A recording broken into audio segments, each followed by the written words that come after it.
안녕하십니까. 벌써 2월 가족법회인데요. 많은 일들이 일어나고 있죠. 지금 한국에. 여러분들한테는 어떤 것이 지금 의미 있게 다가오는지 모르겠는데 지금 사람들이 전부 평창올림픽에 이렇게 집중하고 있는 것 같아요. 그죠? 평창올림픽. 여러분은 평창올림픽 중에서 뭐가 제일 기억 남는가요? 누구? 이승훈? 이승훈. 스케이트. 평창 올림픽 하니까 그전에는 올림픽 그러면은 김연아밖에 몰랐는데 요즘에는 올림픽을 하니까 무슨 컬링 뭐 이런 얘기도 듣고 또 팀 추월 뭐 이런 얘기도 듣고 그런 종목이 있는 줄도 몰랐는데 말이죠. 에? 그죠? 여러분들도 대부분 그렇죠? 팀 추월이 뭐 뭔지 그런 경기가 있는 줄도 몰랐잖아요, 우리가. 컬링이 뭐 있는 줄 뭐 이름도 모르는 경기였는데 말이에요. 종목도 많더구만요, 그게. 동계올림픽도. 송광산은 조용하고 고요합니다. 예, 송광산은. 예. 그 타임이 그 21세기 그 주요 화두로 21세기 주요 화두로 타임 같은 거는 이제 세계 정치 문제, 국제 정세 이런 것들을 주로 이렇게 이제 뉴스 보도하면서 세계 여론을 주도하는 위클리 매거진인데 타임이 21세기 그 캠페인으로 21세기에는 좀 문화 시대를 만들자 이런 얘기를 했더라고요. 21세기에는 문화 시대를 좀 만들자. 21세기에는. 20세기에는 너무 경제 성장 이런 데 집중했다는 거예요. 경제 성장을 너무 강조하다 보니까 기업이 강조되고요. 산업이 강조되고 그러다 보니까 국가, 개인은 어디 가고 공동체 뭐 이런 것만 너무 강조됐다는 거예요. 그러니까 21세기에는 경제, 성장, 기업, 국가, 공동체 이런 거를 지향하고 개인, 가족 뭐 이런 그런 문화 코드로 21세기를 좀 바꿔가자 이런 캠페인을 하겠다고 타임에서 발표를 했어요. 아주 좋은 내용이라고 생각합니다. 내가 가만히 그걸 보면서 우리 불교도 한번 돌아보니까 지난 20세기 때 1900년이 되고 나서 우리 한국 불교도 전근대성을 극복하려고 하는 그 불교계의 노력이 이게 전근대성이라고 하는 거 우리 전통이지 않습니까? 근데 이거는 어떤 형태로든 좀 극복하고 새로운 모드로 좀 발전시켜 나가보자, 변화시켜 가보자. 이렇게 해서 시작한 게 일본 불교 따라하기였어요. 일본 불교 따라하기. 왜냐하면 일본은 일찍이 유신을 메이지 유신을 해가지고 서양의 많은 것들을 받아들였거든요. 그러다 보니까 이제 불교계도 많이 변했고 제도도 변했고 많이 이제 변한 거예요. 그래 이제 일본 불교를 좀 따라하자 이렇게 해서 이제 지난 20세기 초에 불교는 일본 불교 따라하기를 했어요. 근데 일본 불교 따라하기를 할 때 그때 고문으로 이렇게 역할을 했던 분들이 조동종, 뭐 총본산, 뭐 묘심사 이런 데 사람들이 와서 많이 지도를 했거든요. 근데 그 사람들이 전부 어떤 사람들이냐면 그 메이지 정부의 태정관의 그 사람들이에요. 태정관의 관료들이에요. 고위 관료들이에요. 태정관의 고위 관료들. 이런 사람들이 우리 한국 불교의 근대화를 이렇게 이끌어내도록 고문 역할을 해 준 거예요. 그러다 보니까 한국 불교가 그전에 겪어보지 못했던 이상스러운 뭐 조직들이 많이 생겨나요. 많이 생겨나. 송광사가 제17교구 본사 금산사의 말사예요. 그죠? 그런데 이 본사 제도도 바로 그때 생겨나요. 전국에 있는 불교도, 전국에 있는 사찰, 전국에 있는 암자, 전국에 있는 사사들을 통일된 조직으로 이렇게 묶어내려고 해요. 그게 이제 1919년에 이렇게 시작이 되는데, 그러고 나서는 뭐 33본산제도 그래 하면서 이제 이렇게 국가조직과 비슷하게 이렇게 이제 묶어지죠. 불교도 이제 그렇게 돼 간 거예요. 온전히 그 일색이었다고 봐도 괜찮을 것 같아요. 온전히 그 일색이었다.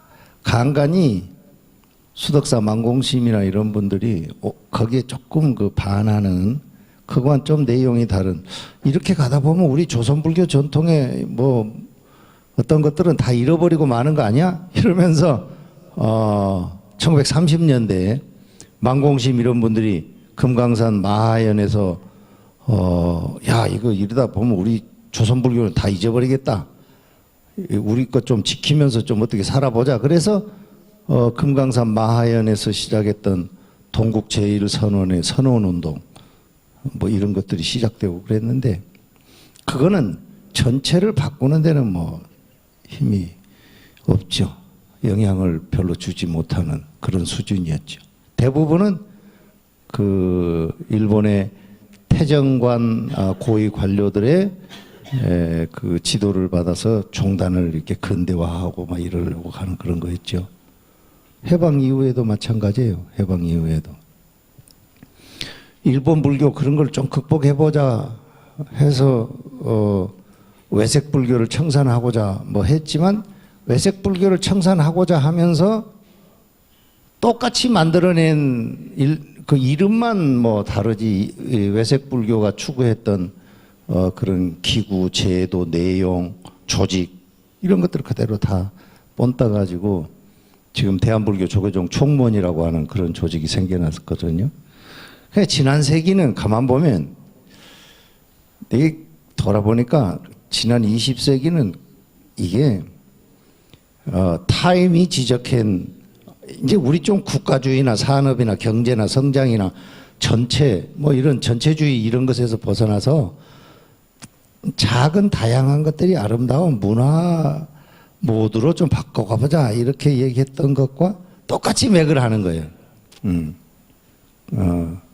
그 전에는 어디 무슨 뭐 정근대 사회 조선 뭐 시대나 그럴 때 어디 지금 대한불교 조계종 총무원 같은 그런 제도가 생겨났는가요? 없었지요. 지금 총무원이 생겨나서 전체가 이렇게 힘을 가지고 있을 때는 발전이 되고 서로 의견이 모아지고 통합이 된 측면에서는 그게 좋은 측면이 많아요. 힘을 가질 수 있으니까. 그런데 그게 무너지기 시작하면 걷잡을 수 없어요. 대안 세력이 없다 보니까 그래요. 다양성이 없다 보니까 그거 전체가 무너져 버리면 와르르 다 무너져 버리는 거예요. 그러니까 좀 이제 그런 어려움이 있죠. 지난 세기는 내가 불교로 봐도 지난 20세기에 우리 한국 불교 전통은 뭐라고 얘기할 수 있겠는가 가만히 생각해 보니까 종단 건설의 세기였는 것 같아. 지난 세기는 대한민국 건국의 세기였잖아요. 그죠? 일제를 정리하고 대한민국이라는 국가가 건국하고 그래서 이제 국가를 만들어가는 세기였잖아요. 그와 똑같이 우리 한국 불교도 대한불교 조계종이라고 하는 종단이 건종하는 그런 세기였던 것 같아요. 가만히 생각해 보면. 물론 이제 뭐 일제 외색 불교도 있었고 정화운동도 있었고 뭐 여러 가지 것들이 있었지만요. 그러다 보니까 우리 종단의 대부분의 에너지가 그거를 만드는 데 집중하다 보니까 개인의 삶이나 개인의 해탈이나 개인의 열반이나 이런 것에 조금 이렇게 소홀하지 않았는가 이런 생각이 드는 거예요. 그래서 타임이 21세기 어떤 뭐 문화 코드 새로운 캠페인으로 문화의 시대를 만들자, 문화 시대를 지향하자 그랬던 것은 굉장히 적절하다 이런 생각이 듭니다. 종교라고 하는 것은 무슨 뭐 어떤 전반적인 인간의 삶이 가지고 있는 문화 내용을 전반적으로 포괄적으로 다 담아내는 거잖아요. 다 담아내는 거예요. 그렇기 때문에 뭐 종교라고 하는 것이 단순히 초월적인 가르침만을 그렇게 가르치는 것도 아니고 그런 뭐 진리 체계 그런 것만 단순히 제공하는 것도 아니고 지금 나의 삶의 구체적인 면까지 낱낱이 다 응답을 하고 대응을 해야 되는 그런 신념 체계잖아요. 그러다 보니까 이 종교가 굉장히 복잡한데 어쨌든 그런 문화가 우선되는 그런 시대를 만들어가고자 하는 것은 굉장히 적절하다. 이 우리나라에 이렇게 보니까 이재용이가 뭐 2심에서 집행유예로 풀려난 것 가지고 나라가 미쳤어요. 한 번은 한 2주 동안. 그죠? 예? 안 그래요? 청원한 사람, 나 청원했어요. 예. 청원한 사람 한 사람도 없어요? 아, 우리 상견 스님 청원했대. 우리 회장님은 안 하셨는가 봐. 나는 청원했어요. 아, 승질이나 가지고 안 되겠어. 그래서 내가 바로 청와대 들어가서 했더니 한 3만 명 정도 했더만. 그 내가. 예. 여러분들 남의 돈 한 1,000만 원만 어떻게 써버리면 여러분 당장 전주교도소 가서 살아야 돼요. 그잖아요. 공감 안 합니까? 공금횡령 1,000만 원 해봐요. 남의 통장에 있는 돈 1,000만 원 몰래 꺼내가지고 써봐요. 그거 어떻게 되겠어요? 당장 전주교도소 가지. 아, 근데 이게 평등하지를 않다. 법 앞에. 그런 생각이 드니까,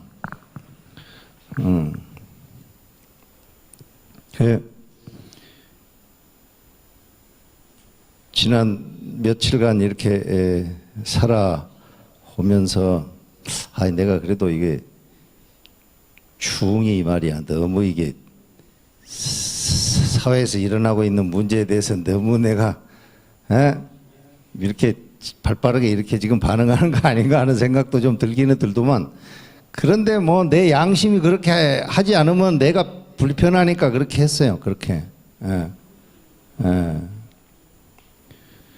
어쨌든 말이죠. 내가 살아가면서 내 숨결이 편안하게 살고 싶어요.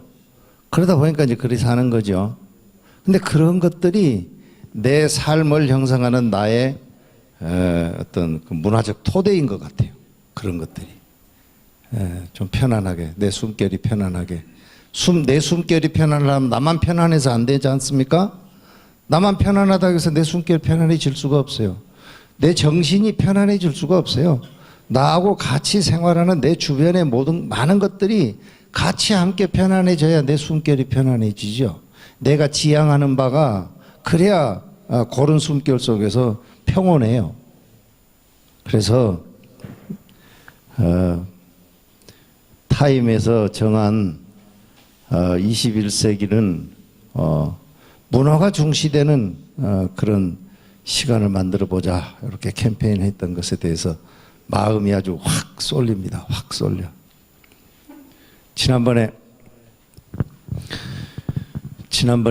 내가 1월 가족법회 때 구만호고 또 내가 그 순례길 얘기를 내가 여러분들한테 했는데, 그때 하니까 우리 송명성 회장님이 나한테 그 영화 얘기를 한번 해요. 그죠? 그 영화 다 보셨어요? 에? 신과 함께? 안 보신 분? 신과 함께. 우리 국민의 4분의 1이 봤대요, 그 영화를. 우리 국민의 4분의 1이. 나도 그 영화를요, 그 인터넷에서 봤어요. 그거 하니까 그 돈을 내야 되는데, 돈을 내려고 해도 내기도 어렵더만, 그게 인터넷에. 아이고, 뭐 묻는 게 어떻게 그렇게 많은지. 그래 답을 해가지고 넣었어요. 넣었는데 또 맞지 않다고 다시 하라고 또 했어요. 그랬더니 무엇이 설치가 안 됐다고 다시 설치하고 또 하라고. 아유, 이게 돈 주려고 해도 이게 돈 주는 것도 쉽지 않아. 어렵게 해가지고 봤어요. 봤더니 이게 우리 송명성 회장 얘기로는 그만하고 또 얘기하고 뭐 너무 오버랩돼서 재미있다 이런 얘기를 하시던데, 내가 보니까 그거는 완전히 무속 영화더구만요. 무속. 예? 그죠? 안 그래요? 무속 영화더구만. 저승사자가 완전히 거기서는 제일 부각되던 영화 아니었어요? 그죠? 예. 저승사자가 아주 왕이더구만, 거기에는. 내가 오늘 우리 총무스님한테 그 신과 함께 그 다운을 받아가지고 한번 보여주라 했어요, 오후에. 여기서 한번 상영을 한번 하라고. 준비됐어요?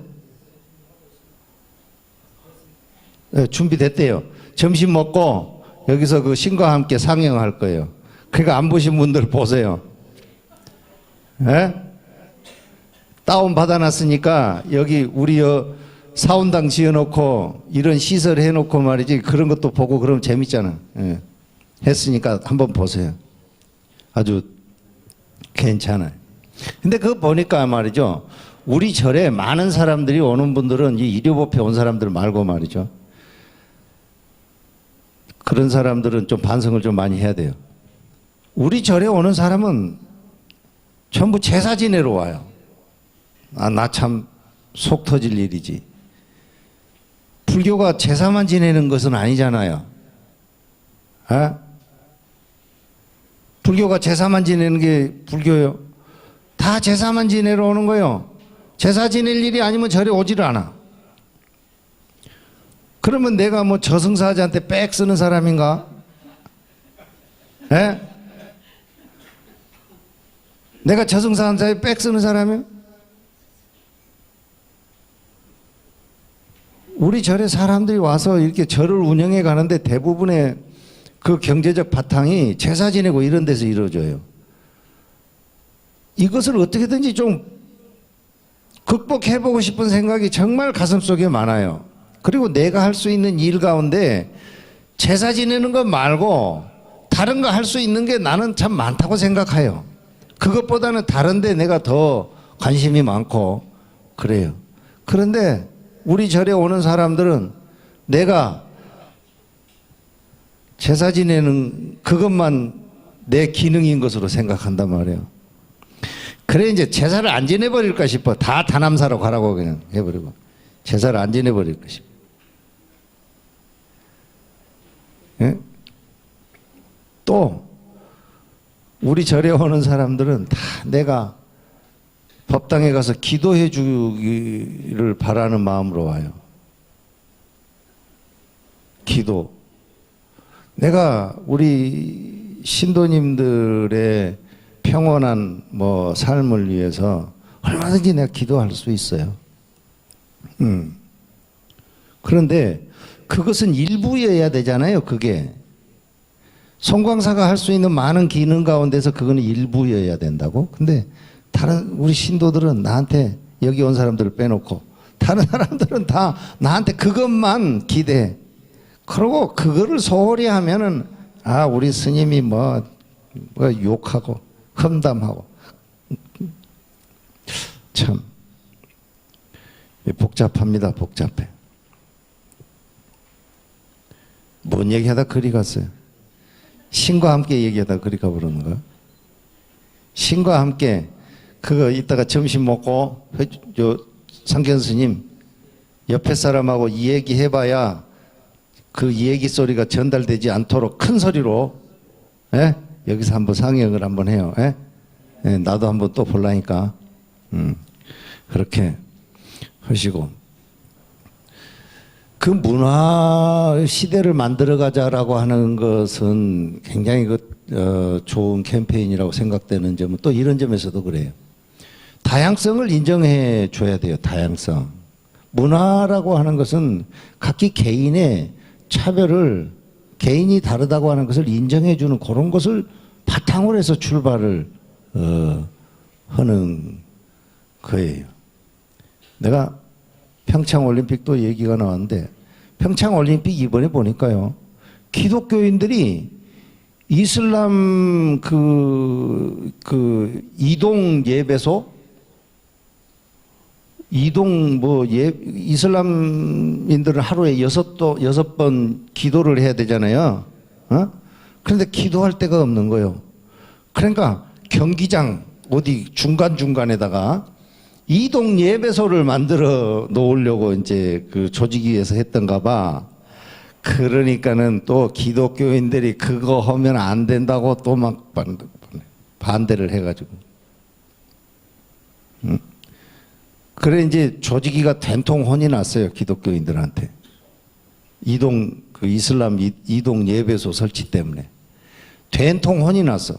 혼이 나니까 이 정상적인 동계올림픽이 끝나고 나면은 장애인 동계올림픽이 또 열리잖아요. 계속해서. 그러면 장애인 올림픽이 있을 때에는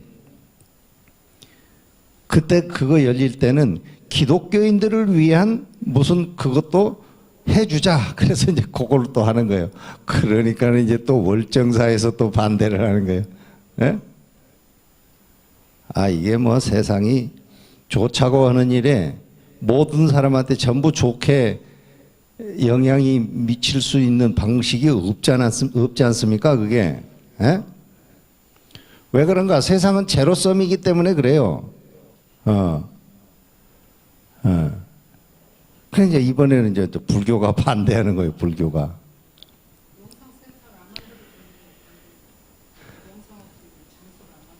명상센터? 네.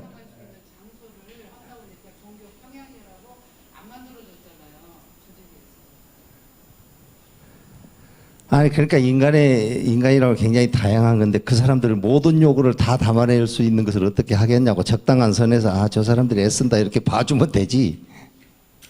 응? 또 내가 그거 보니까 이번에 또 너무 웃기는 거예요. 올림픽을 하고 있는데 2월 16일이 무슨 날이었어요? 우리 설날이잖아요. 그죠? 2월 16일은 우리 설날이에요. 2월 14일은 무슨 날이에요? 예? 예?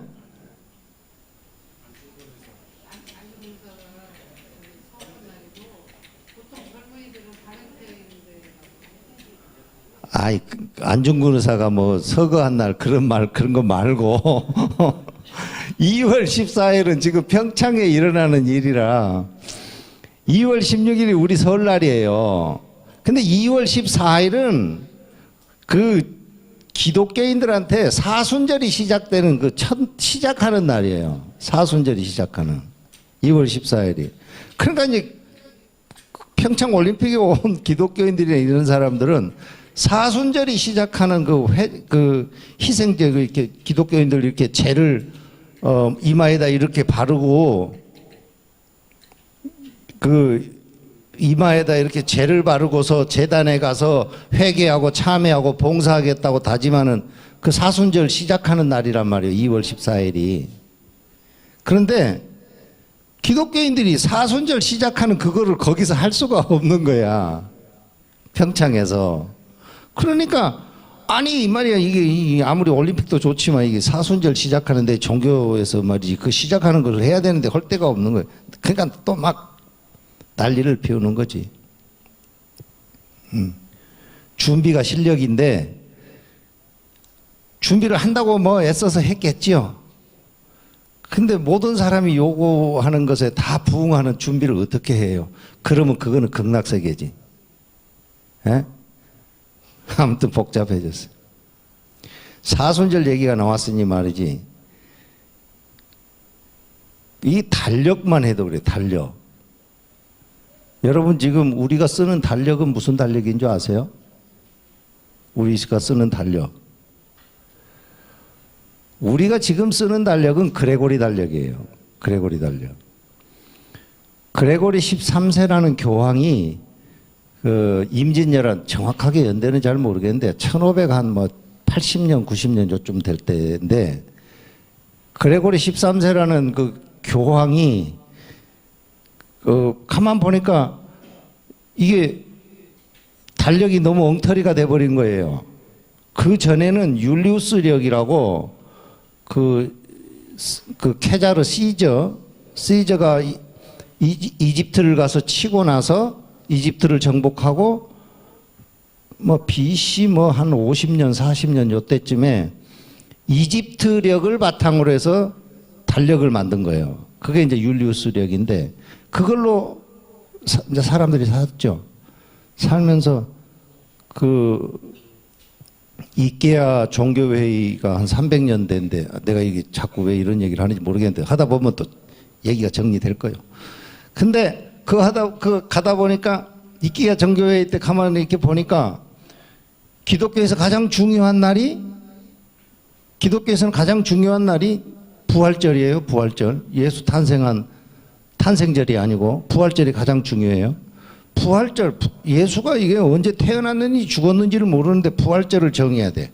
부활절을 언제로 정할까? 사람들이 막 기도를 했어. 기도를 하고서 기도하는 사람들이 이케아 종교에 모인 사람들이 얘기를 하는 거예요. 예수님의 부활을 언제로 잡을까? 예수님의 부활이 그러다가 춘분날로 하자 이렇게 정한 거예요. 예수님 탄생도 이케아 종교회의에서 정해졌어요. 예수님은 그럼 언제 태어났다고 그럴까? 동짓날 태어났다 하자 이렇게 한 거예요. 동짓날은 태양이 제일 멀리 있다가 우리 지구로 가까이 오기 시작한 날이잖아요. 그러니까 예수님이 복음의 빛을 우리에게 주기 위해서 이렇게 온 날이라고 그래서 이제 그 동짓날 태어났다고 하고, 그러면은 예수님이 부활한 날은 언제로 정할까? 그래서 이케아 종교회에서 그날로 정한 거예요. 춘분날로. 춘분날이 언제예요? 3월 21일이잖아요. 3월 21일로 이케아 종교회에서 부활절을 정한 거예요. 그랬는데 율리우스 우리역으로 이렇게 살다 보니까 1580년, 90년 이렇게 되니까 이제 날짜가 점점 더 땡겨져 가지고 3월 21일이 부활절인데 이게 갑자기 3월 10일이 부활절이 돼버린 거야. 그러니까 이거 큰일 났다. 이거 춘분하고 안 맞아버리는 거예요. 춘분하고. 그러니까 그레고리 13세가 9월 4일부터 9월 15일까지 그 14일간 날짜를 없애. 그래가지고 9월 4일에서 갑자기 10월 4일에서 10월 15일로 건너뛰어 버린 거예요. 날짜를 없애버렸어요. 그러니까 이제 뒤에 있는 날짜가 앞으로 이제 당겨져 버렸지. 이제 덩터리가 돼버린 거예요. 그러면 지금 우리 부활절은 언제예요? 4월 첫째 주 주말이잖아요. 몰라? 그런 것에 관심이 없어? 절에만 댕기니까? 그러니까 우리하고 사는 사람들이요, 너무 이렇게 다른 신념 체계로 살고 있단 말이에요. 우리가 같이 살고 있는 사람들이. 우리가 그레고리령만 갖고 사는 거 아니잖아요. 우리는 음력을 갖고 살잖아요. 음력. 그잖아요. 음력. 초파일 음력으로 따져가. 에? 부처님 성도일 음력으로 따지고, 우리는 계속 그렇게 음력으로 써. 음력으로. 내가 우리 한국의 달력을 가지고 미국에 가서 이렇게 걸어놓으니까 미국 애들이 보고 그 밑에 조그맣게 써졌으니까 그게 무엇인지를 몰라. 음력을. 그 사람들은 모르는 거예요. 음력을. 근데 우리 한국 사람들은 또 음력이 중요하잖아요. 우리하고 같이 사는 사람들은, 우리 주변의 사람들은 다 그런 사람들하고 함께 산단 말입니다. 함께. 그럼 함께 사는 사람들 가운데 나하고 전혀 생각이 다른 사람들이 살아요. 그런데 어찌 그것뿐이겠어요. 여기 보니까 회장님도 아들하고 이렇게 같이 오셨고 이러고 여러 가족들하고 이렇게 같이 왔는데 한 가족이라고 해서 생각이 다 같아요? 아니잖아요. 자기가 낳은 자기 아이라고 해서 그 아이 생각이 나하고 똑같은, 자기 아빠하고 애하고 생각이 같아요? 아니잖아.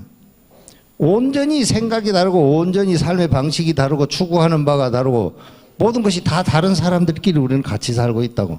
큰 틀에서 보면 거창한 모습으로 또 다르다고, 달력이 다르다 이런 얘기도 하고 그랬는데, 종교가 다르다 이런 얘기도 하고 그랬는데, 가만히 놓고 보면은 우리는 같이 사는 사람들하고 한 가지도 같지 않은 사람들하고 우리는 같이 살아요. 한 가지도.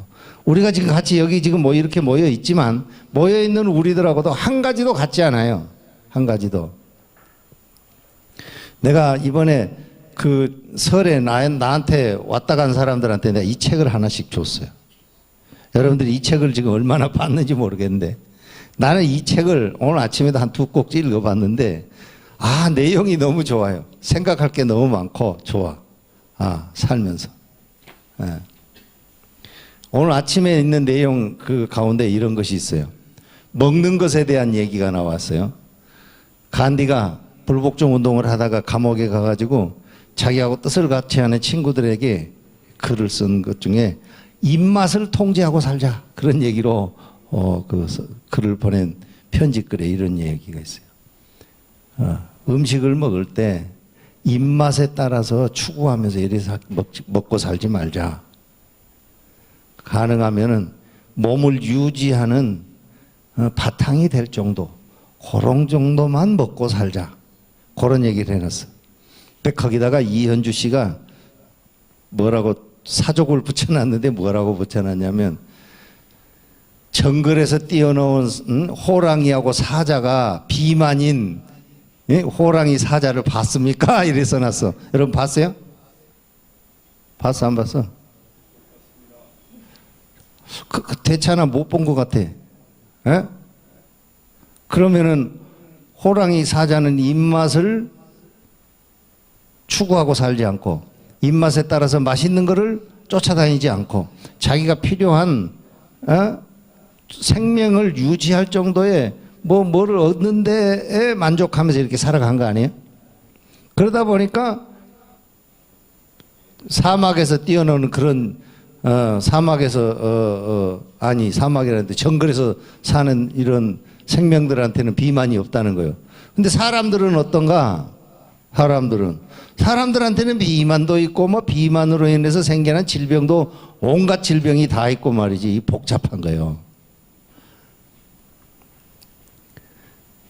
많은 사람들은 아는데 나는 미식가예요. 그런데 반성을 많이 했어요. 이제 미식가도 내려놔야 되겠네. 네, 미식가 이제 내려놓으려고 노력하겠습니다. 난 미안한데 내가 밥을 먹으러 이렇게 가가지고 내가 먹고 싶은 밥이 아니면 숟가락을 들었다가도 놓고 와버려나. 네, 내 그런 사람이야. 근데 내가 이제 반성했어요. 내 입맛을 나도 간디 이 얘기에 따라서 좀 통제하고 살아야 되겠구나. 그런데 우리가 오관계를 할 때요, 공양을 먹을 때 오관계 할 때 늘 그렇거든요. 내가 이 음식을 먹는 것은 이 몸에 위호 형고, 이 몸뚱어리가 말라서 더 이상 지탱할 수 없으면 내가 도를 추구하는 것도 못해. 그러니까 형고하는 것, 몸이 말라가고 부실해지는 것, 그거를 다스리기 위해서 내가 이 음식을 먹는다. 이러면서 우리가 오관계를 맨날 하는데 그거를 놓치고 살았던 것이 좀 부끄럽다. 이런 생각을 했어요. 그러니까 살면서 우리는 정말 한 가지도 같지 않은 그런 사람들과 함께 살아요. 내가 우리 종무소에 새로 직원이 하나 왔는데 그 직원의 불명을 지어달라고 그래. 그래서 내가 야네까라고 지어줬어요. 야네까.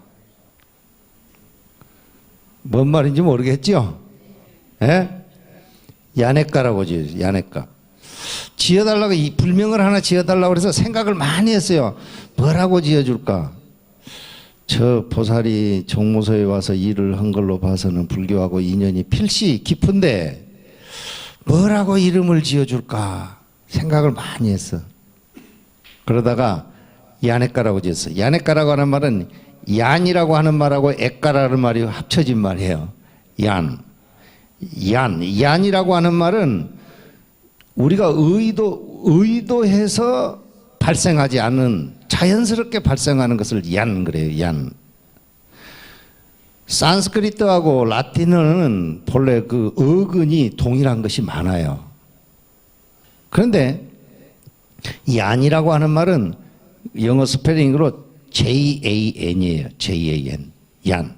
그걸 이제 우리는 잔 그러는데 이렇게 읽는데 산스크리트는 잔 그렇게 안 읽고 얀 이렇게 읽어요.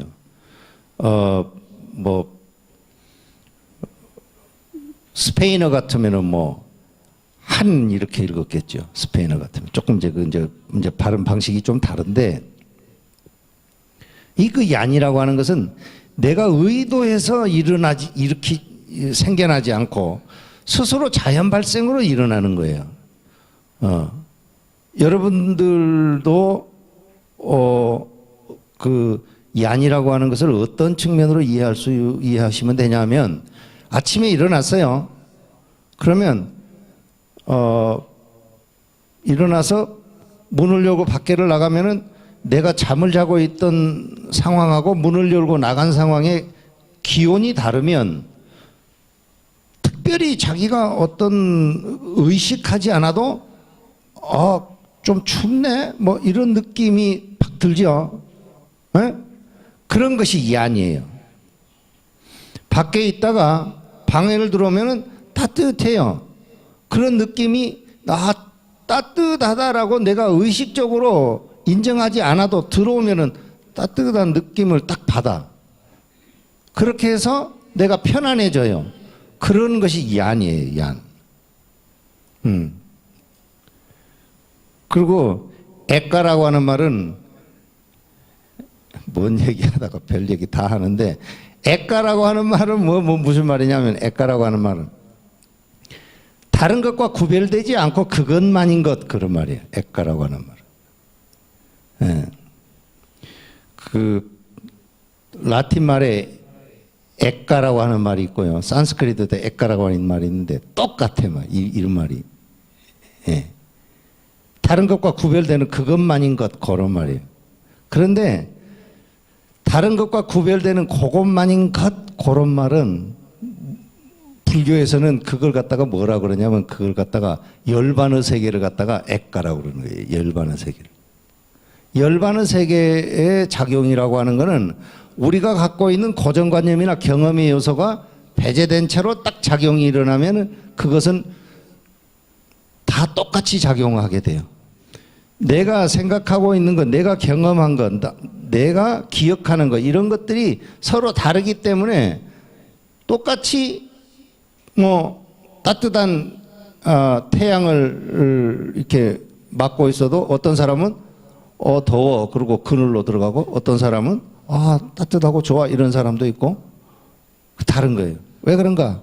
그 사람이 경험한 기억이 다르기 때문에 그래요. 근데 그걸 내려놓고 나면 그 상황에서 느끼는 것은 동일하게 느낀다는 거예요. 그걸 갖고 불교에서는 열반이라고 그래요. 열반이라고 그래요. 그래서 내가 그 중생노릇 그만하고 그 여태까지 경험해 온 거 그런 것들을 내려놓고 열반의 작용을 하면서 살아라. 그래서 내가 그 보살 이름을 얀액가라고 붙여서 얀액가, 얀액가 이렇게 지어줬어. 그랬더니 모르겠어. 내가 이렇게 지어준 의미를 알았는지 못 알았는지는 잘 모르겠는데 지어줬어. 근데 얀액가 이렇게 이름을 한 그런 얘기도 타임이 얘기한 21세기가 우리는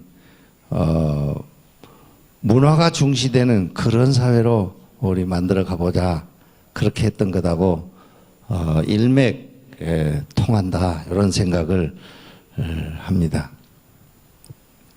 불교가 종교예요. 사람한테 희망을 줄 수 있어야 돼요. 희망을 준다는 것은 지금 있는 상황을 받아들이는 것을 기본으로 해서 앞으로 개선되어가는 미래에 대해서 뭔가 길을 가르쳐 줘야죠. 그러기 위해서 저도 부단히 노력해요. 절에 와서 제사를 지내는 사람들한테도 정말 나의 이런 진정성이 전달됐으면 좋겠다고 하는 마음으로 제사를 지내요. 제사를 지내는 사람들하고 이렇게 대화를 해보면 그 사람들이 자기 어머니가 죽고 자기 형이 죽고 자기 뭐 누구가 죽고 그런 시간을 통해서요. 그렇게 해서 절에 와서 제사를 지냄으로 해서요. 자기 삶에 대한 어떤 그 회고의 시간을 충분히 갖는 것 같아요. 이렇게 제사를 잘 지내기만 하면. 그러면 그 사람 정말 그 사랑하는 가족의 죽음을 통해서 자기 삶을 돌아보는 그런 계기로 이렇게 전환이 되죠. 그거는 우리가 제를 지내는 것으로 해서 얻을 수 있는 그 가능치의 극한일 거라고 생각합니다. 모든 점에서 2월 달이 되고 그러했는데 잡단 소리 여러 많이 했는데요. 어쨌든 여러분들이 이렇게 살면서 자기 자신도 잘 모르는데 자기 주변 사람을 어떻게 알겠어요? 자기 자신도 잘 모르는데 나와 신념 체계가 다르고 문화적인 체계가 다른 사람들을 어떻게 이해할 수 있겠어요? 그렇지만 그런 사람들하고 함께 살지 않으면 안 되는 것이죠.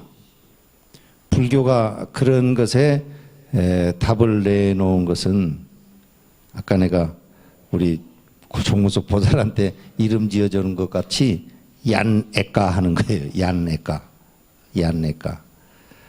내가 지금 살아온 나의 고정관념이나 이런 것들을 내려놓고 작용을 일으키도록 부단히 노력하는 그 길이에요. 불교가 가르치는 것은 바로 그 지점에 있어요. 어쨌든 이렇게 만나뵙게 돼서 반갑고 3월이 되면은 송광사에서 또 뭐 불교 학당도 하고 또 뭐 부처님 출가 열반제일이라고 하는 경건주관도 하고 뭐 여러 가지 일들이 많이 있습니다. 같이 경전도 독송하고 생각도 같이 하고 뭐 이런 기회를 충분히 가질 수 있기를 바랍니다. 또 잘 지내시고 3월 또 일요 가족법회 때 또 이렇게 반갑게 뵙기를 바랍니다. 마치죠.